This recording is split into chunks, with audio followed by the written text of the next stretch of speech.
Paul, thanks for taking a few minutes. You've just come off stage here in Yinchuan, and you've been the subject smart cities, but in fact you've been framing it under the terms livability, sustainability and resilience.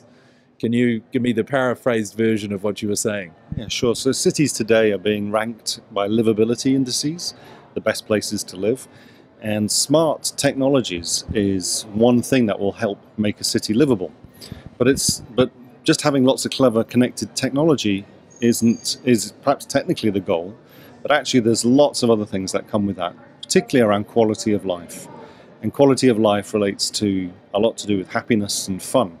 But how to measure that is always a challenge. But in Bristol we've been working very hard on things like Happy City Index and well-being indices, as well as lots of fun digital engagement programs in the city that we call Playable Cities Movement. So that includes Hello Lamppost, where you can text a lamppost and text a post box. And it includes a shadowing project where we can move about in the shadows under the streetlights and watch your shadows played back to you. And all of these ways of getting people out of their houses, having fun together in a city, is as important as the other side of smart cities, which might be around security and safety and all of the very serious stuff that comes with the smart cities movement as well. You've in fact come from a commercial background originally.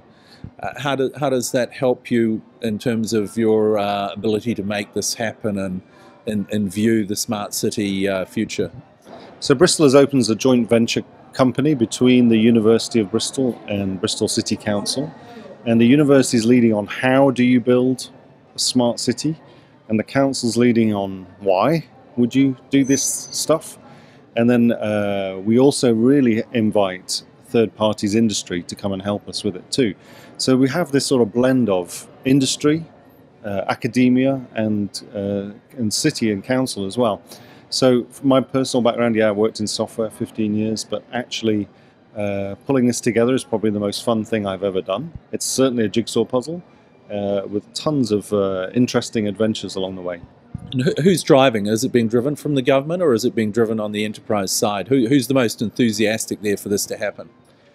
You know, in our situation, we have very smart academics who are high-performance networks and wireless academics who are pushing software-defined networks, NFV, and they are very motivated around creating the world's first programmable city, and they're absolutely passionate about it.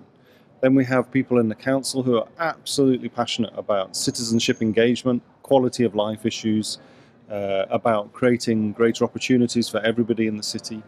And then we have a lot of small companies in Bristol who are also excited to develop their own business in Internet of Things, as well as very big global companies too, who view us as an unusual test bed where they can come and trial and develop solutions which they want to take all around the world. And in fact, we're in a test bed here in Yinchuan with the TM Forum, ZTE, and the local government creating a model city and trying to use that as something to look and leverage internationally. What value do you see in that for yourself? Well, we just saw what is happening in China. It was just quite astonishing, the scale of and the resources behind their smart city activity, both just in terms of the amount of computing power, the amount of connectivity that's being rolled out, the sense of doing it across different cities in China and learning city to city. The scale of it is just mind-blowing, to be honest. And I sat there thinking, gosh, what we're doing in Bristol is so small in comparison to what's happening in China, that the amount of innovation here is quite amazing. But thanks very much for the insight, and hopefully you enjoy the rest of the conference here and time in China. Thank you for having me.